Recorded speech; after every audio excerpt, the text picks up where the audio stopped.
relationship to the young man, Avery, that just was killed a couple months ago, but it just got exposed.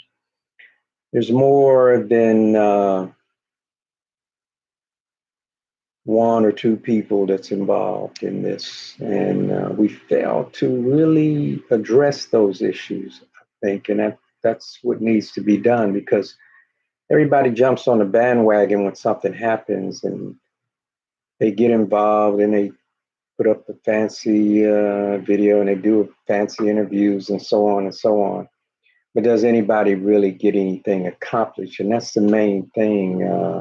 I have an organization, a nonprofit organization for mentoring troubled young people up to the age of 24.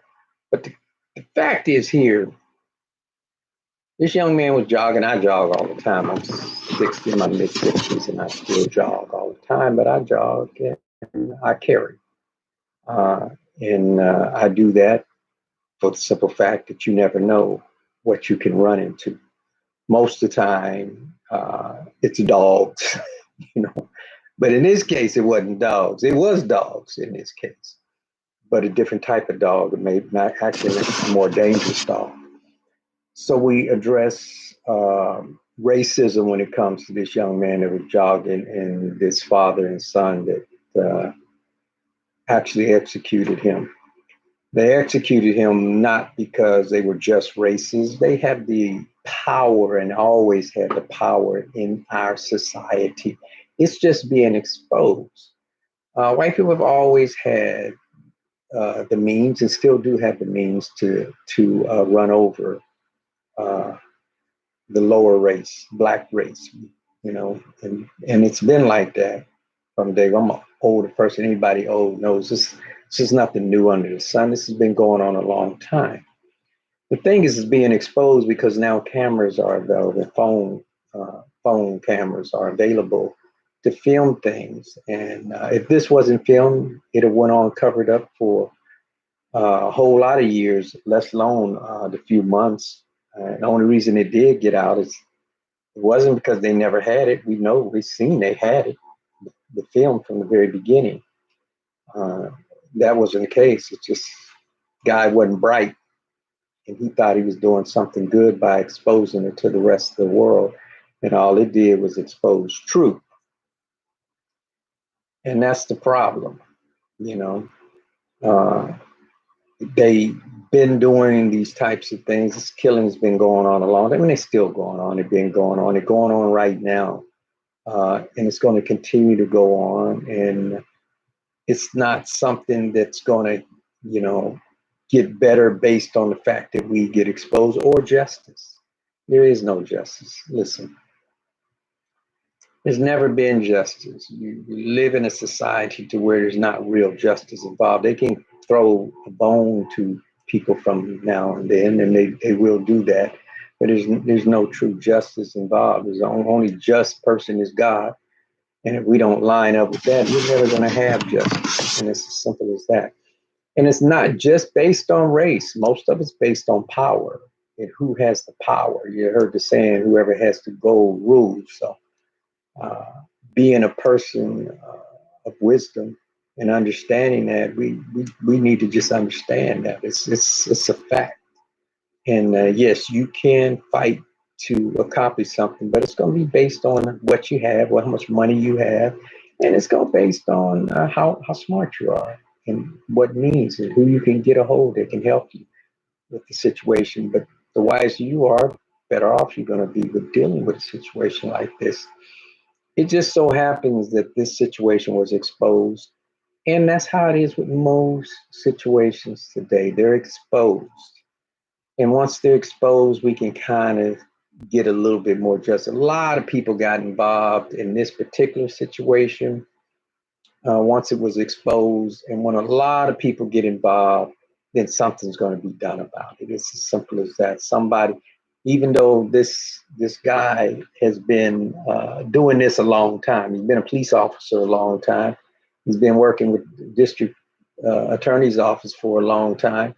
And he's been able to do his dirt for a long time. So he brought down a whole bunch of people. You can't even imagine how many people he may have killed if he was so anxious to kill right now. And the reason why he was so anxious to kill is because he probably hadn't been able to do some disjustice for a long time, and it was an itch he had to scratch.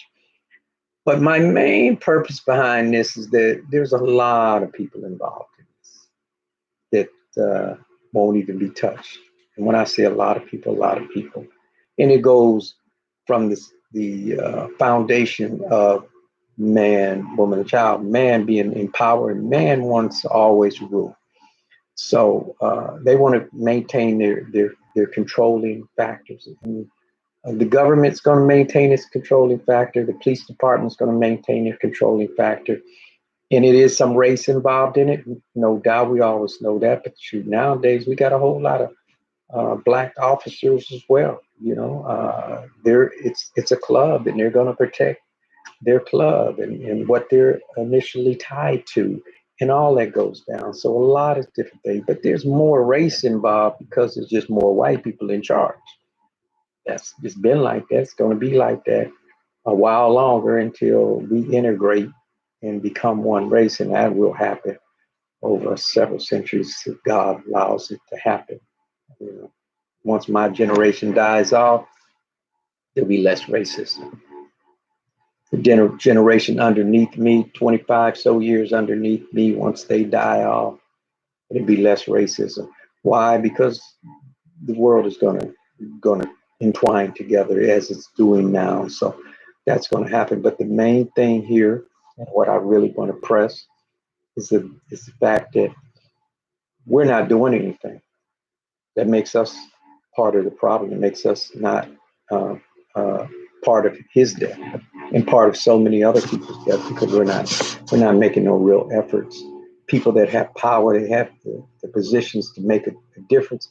They're not really making a difference, and they're really not making a difference because it comes down to, once it passes, people start looking out for their own interests, and it passes over.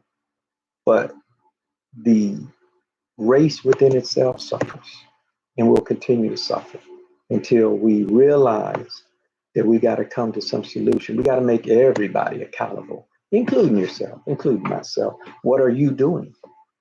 What are you doing to make a difference? What are you doing to make a change? Not just talking about it when the situation happens, but what efforts are you making to make a change? How are you doing your part in relationship to help you? You know, words don't mean nothing. Interviews don't mean nothing. Talk don't mean nothing. Talk is cheap. You know that saying. We need action, and action simply means taking some true physical forces to make a change. And that requires a great amount of people. And it requires people that have the power to start making some changes within their authority to do so. And that's not happening. It's as simple as that. So this is going to go on. It's going to continue to go on. You're going to continue to lose life. And of course, we suffer because we're on the bottom. You know, when you started on the bottom pole, you're raising up, and only a few are coming through.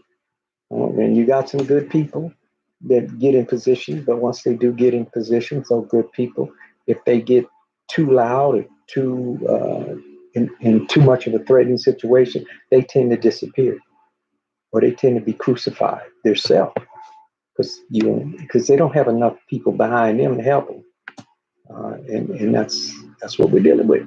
Okay. So I hope everybody understands that there's a part that you need to play to help save lives. If you want to help save lives, you got to do something. You can't just talk about it. You can't just say something. You got to take some action. It's Dr. Chaz. Y'all have a blessed day. I don't know any of